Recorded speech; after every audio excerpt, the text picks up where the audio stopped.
So I'm on the board of a local game club here in Stockholm. It's one of the biggest ones, over 1,500 members. We're renting a place in the local, in the cellar of a game store. Actually, really big, good. I've talked about this in my previous video. And Kulturnatt Stockholm is coming up. So, how would you know what that is?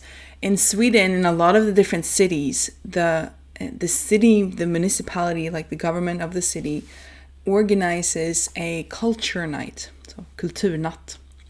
And Kulturnatt Stockholm, I was in Stockholm, it's always between 6 o'clock and midnight, like this. It's free of charge for anyone to come in. And what happens is that then the organizers get money to push marketing for this. So you will see on subway stations, you'll see like Kulturnatt Stockholm, and you'll see stuff that's going on. This really invites people living here to go out and see lots of museums, try lots of things. There are lots of exhibitions, talks, presentations, just a kind of like a festival of culture, except instead of being outside somewhere, the guests go to different places. So you just go around the city and try all these things, look at all these things. It's really a fun thing to do. And the store that we collaborate with recommended we run something. They had done something similar previous years, but now they asked us if we wanted to do it. And I jumped on it because I love running events. At least that's what I thought. I'd not run anything like this. I'd only run parties. So I organized a lot of Halloween parties in my time, and I always think that's a lot of fun. But anyway, I was willing to try. So I started thinking of ideas, and it'd be fun to bring someone is to do a talk, because you want to have something on your agenda. Like normally we'd do something like just, free board gaming playing, and we'd have the library ready and welcome people and show them how to play games. A lot of people call that a game bar. Like you go up to the bar, they show you a game and they demo how to do that. But we wanted something more. I wanted something more, something to put on the agenda that people could see and that would pop up in the local newspaper, like, don't miss this is happening. So I asked the store owners if they had any tips on people we can invite. And I had someone in mind myself as well, because when I was living in Umeå, they had sort of a culture thing going on, and they invited someone to speak about the history of board games. And I thought it was so interesting. I went, there was barely anyone there. And this guy, Erik Säfvenberg, had, done research, like properly investigated the history of board games, and he was showing pictures and talking about how it's been developing over thousands of years, how it's a reflection of how the societies grew and changed, and religion. It was so interesting. I'm like, I need to get him in here.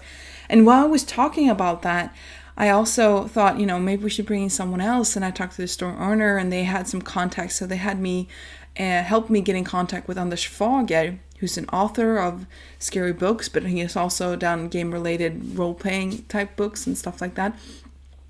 And so I contacted him and asked if he wanted to come, and he said yeah, because he's releasing this book, and could he wanted to run a sort of a live, not like him talking to the audience, but he wanted to do an interactive thing with the audience at my event. And I'm like, yeah, sure, come, let's do it.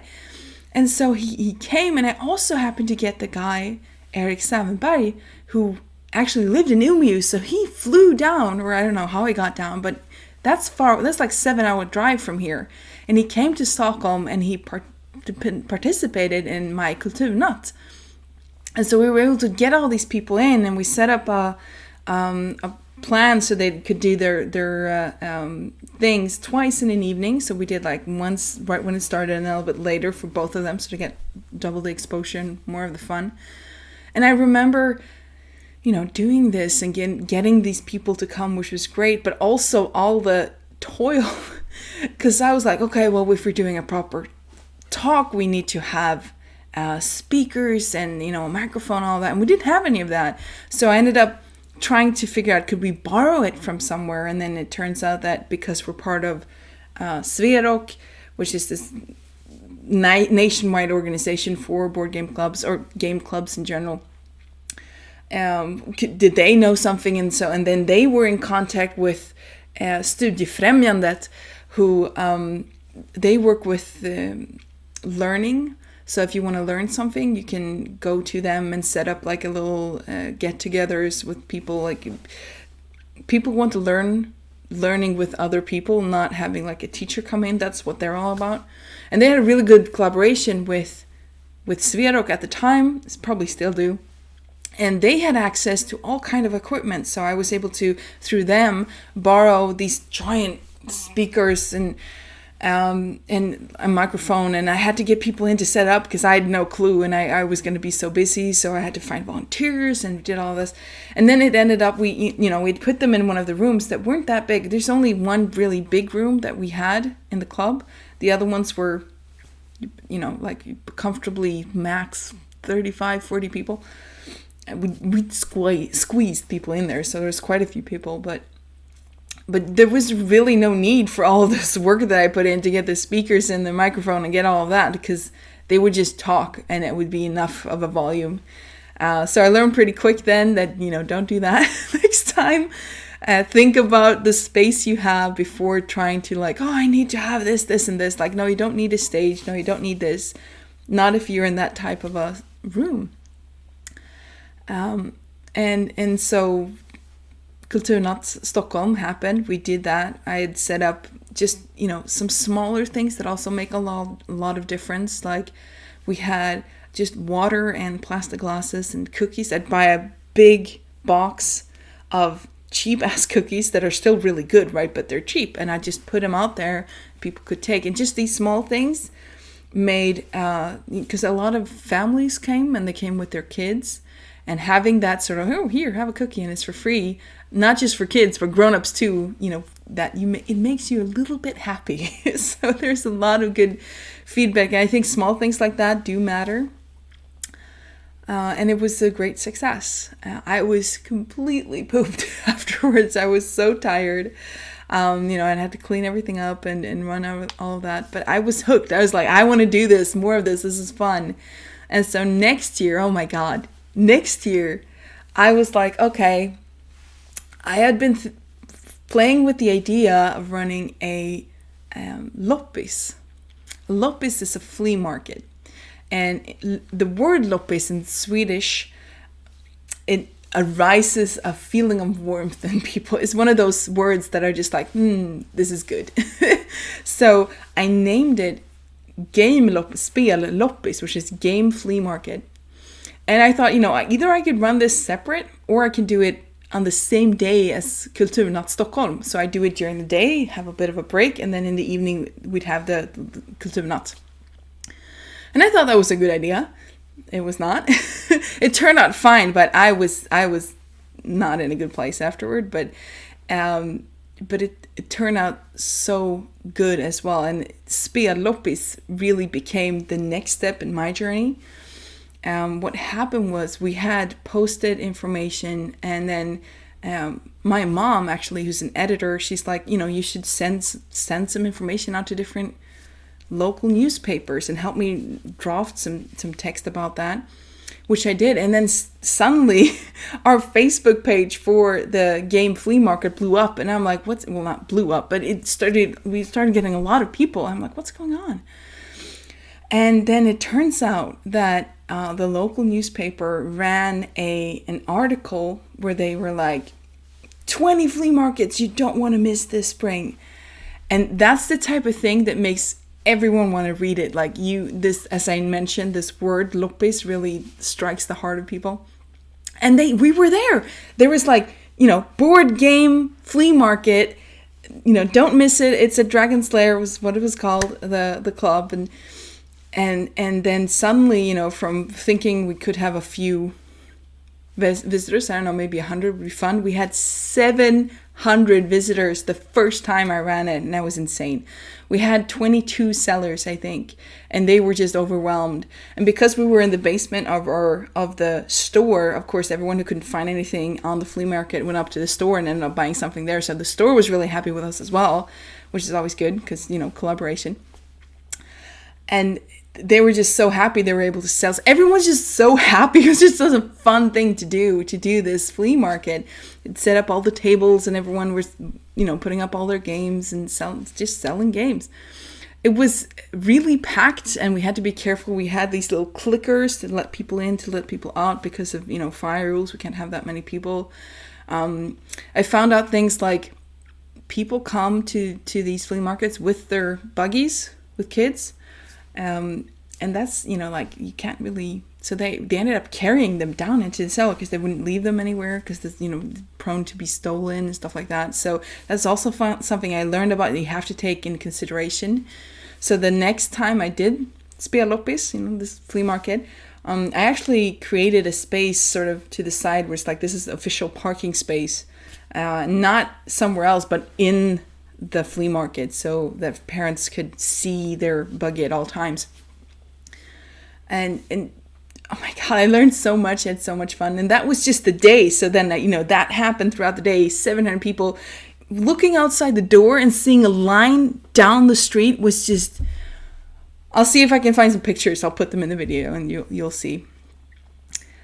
Complete success. And then I tried to, clear up, clean, and rest a bit before the evening.